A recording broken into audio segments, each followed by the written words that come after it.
Hi everyone, ನಮಸ್ಕಾರ. ಯಾರೆಲ್ಲ ಮಂತ್ರಾಲಯಕ್ಕೆ ಹೋಗಬೇಕು ಅಂತ ಅನ್ಕೋತಿದ್ದೀರಾ, ಈಗಲೇ ಈ ವಿಡಿಯೋನ ಸೇವ್ ಮಾಡ್ಕೊಳ್ಳಿ. ಇಲ್ಲಾಂದರೆ ನಮಗಾಗಿದ್ದ ಗತಿ ನಿಮಗೂ ಆಗೋಗುತ್ತೆ. ನಾವು ಫ್ಯಾಮಿಲಿ ಪೂರ್ತಿ ಸಡನ್ನಾಗಿ ಮಂತ್ರಾಲಯ ಪ್ಲ್ಯಾನ್ ಮಾಡಿಕೊಂಡು ಹೋದ್ವಿ. ಅಲ್ಲಿ ನೋಡಿದ್ರೆ ಯಾವ ರೂಮ್ಸ್ ಕೂಡ ಅವೈಲಬಲ್ ಇರಲಿಲ್ಲ.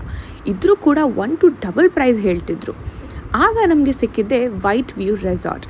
ಈ ರೆಸಾರ್ಟ್ ಟೆಂಪಲ್ ಫ್ರಂಟ್ ಗೇಟಿಂದ ಜಸ್ಟ್ 900 ಮೀಟರ್ಸ್ ಆ್ಯಂಡ್ ಬ್ಯಾಕ್ ಗೇಟಿಂದ ಜಸ್ಟ್ 500 ಮೀಟರ್ಸ್ ಒಳಗಿದೆ. ಒಳಗೆ ಎಂಟ್ರಿ ಆಗ್ತಿದ್ದಂಗೆ ಅಲ್ಲಿನ ವೈಬ್ ನಮಗೆಲ್ಲ ತುಂಬ ಇಷ್ಟ ಆಗೋಯಿತು.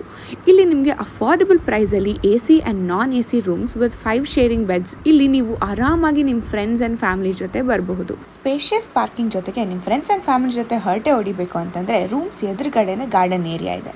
ನಿಮ್ಗೇನಾದರೂ ಫುಡ್ ಬೇಕು ಅಂತಂದರೆ ಅದನ್ನು ಕೂಡ ಅವರೇ ಪ್ರೊವೈಡ್ ಮಾಡ್ತಾರೆ, ಆದರೆ ನೀವು ಅದಕ್ಕೆ ಎಕ್ಸ್ಟ್ರಾ ಪೇ ಮಾಡಬೇಕಾಗತ್ತೆ. ಸೊ ನಿಮ್ಮ ನೆಕ್ಸ್ಟ್ ಮಂತ್ರಾಲಯ ಪ್ಲಾನಲ್ಲಿ ಈ ರಿಸಾರ್ಟ್ನ ಇನ್ಕ್ಲೂಡ್ ಮಾಡ್ಕೊಳ್ಳೋದು ಮಾತ್ರ ಮರಿಬೇಡಿ. ಸ್ಕ್ರೀನ್ ಮೇಲೆ ಕಾಣಿಸಿರೋ ನಂಬರ್ಗೆ ವಾಟ್ಸ್ಆ್ಯಪ್ ಅಥವಾ ಕಾಲ್ ಮಾಡಿ ನಿಮ್ಮ ರೂಮ್ಸ್ನ ಬುಕ್ ಮಾಡ್ಕೊಳ್ಳಿ.